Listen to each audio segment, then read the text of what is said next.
In a world obsessed with movement, speed, and constant achievement, there's one idea that feels almost dangerous to say out loud.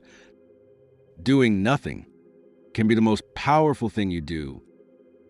Not scrolling, not planning, not reacting, not fixing, just being. Today, we explore paradox that ancient wisdom understood deeply, but modern life has almost forgotten. Presence, true presence, does not come from effort. It comes from stillness. And strangely, when you stop doing, life begins to move through you with clarity.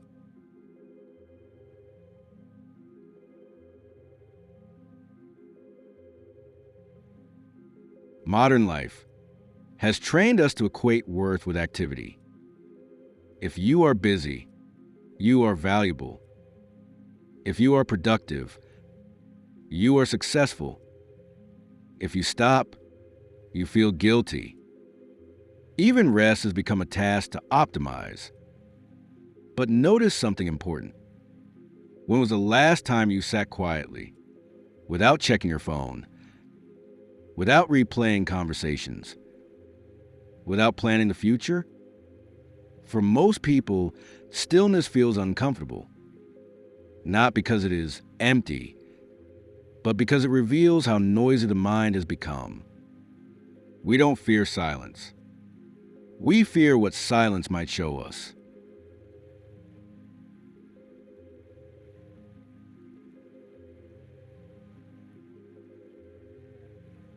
Let's clarify something crucial. Doing nothing is not laziness. It is not avoidance. It is not escape. True presence is alert stillness. Imagine a calm lake.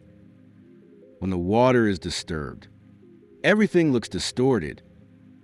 But when the lake becomes still, it reflects the sky perfectly.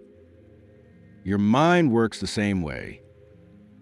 Constant action keeps the water agitated. Presence allows clarity to emerge without force. This is why insight often comes in the shower, on a quiet walk, or in moments when you stop trying to think.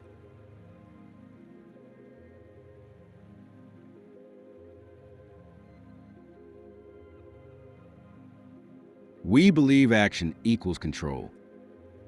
We think, if I do more, I'll manage life better. But most of our actions are reactions driven by fear, habit, or unconscious patterns. Presence interrupts this cycle. When you pause before reacting, you create space. And in that space, something remarkable happens. You begin to respond, not react. This is the real power of doing nothing, not forcing outcomes, not resisting reality, but allowing clarity to guide action naturally. Ancient teachings called this effortless action, acting in harmony instead of struggle.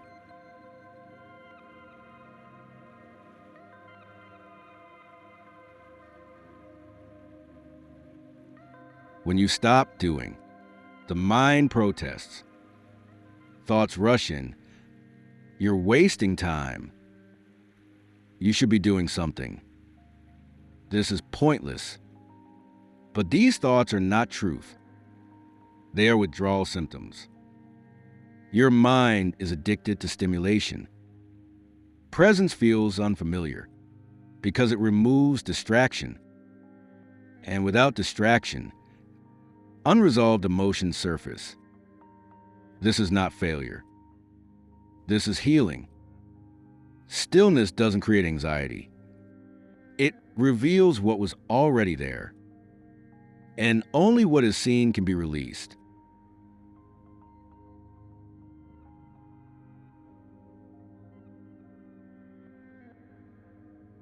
Consider this. Anyone can react. Anyone can panic. Anyone can fill silence with noise.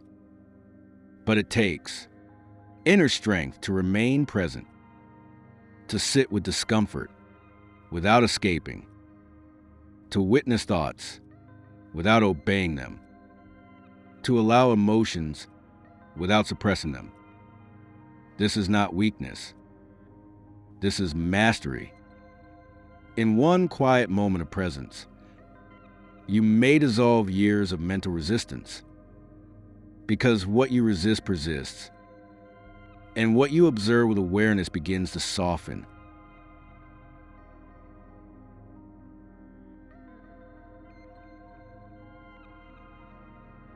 Presence is not limited to meditation. You can practice it while walking, feeling each step, while eating, tasting fully without distraction, while listening, without preparing to reply. Even one conscious breath can bring you back, not to escape life, but to meet it fully. In Sanskrit, this awareness is sometimes called sakshi, the inner witness, not the thinker, not the doer, but the one who observes calmly. You don't need to change anything. Just notice.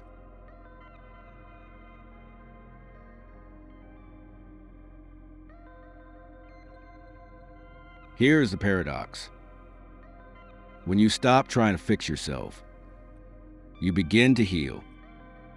When you stop chasing peace, peace finds you. When you stop doing, you start being. Presence is not passive. It is deeply alive. And in that quiet aliveness, you discover a truth the world rarely teaches. You are not behind. You are not broken. You are simply distracted from your own stillness. Return to it. Because sometimes the most radical action is to do nothing at all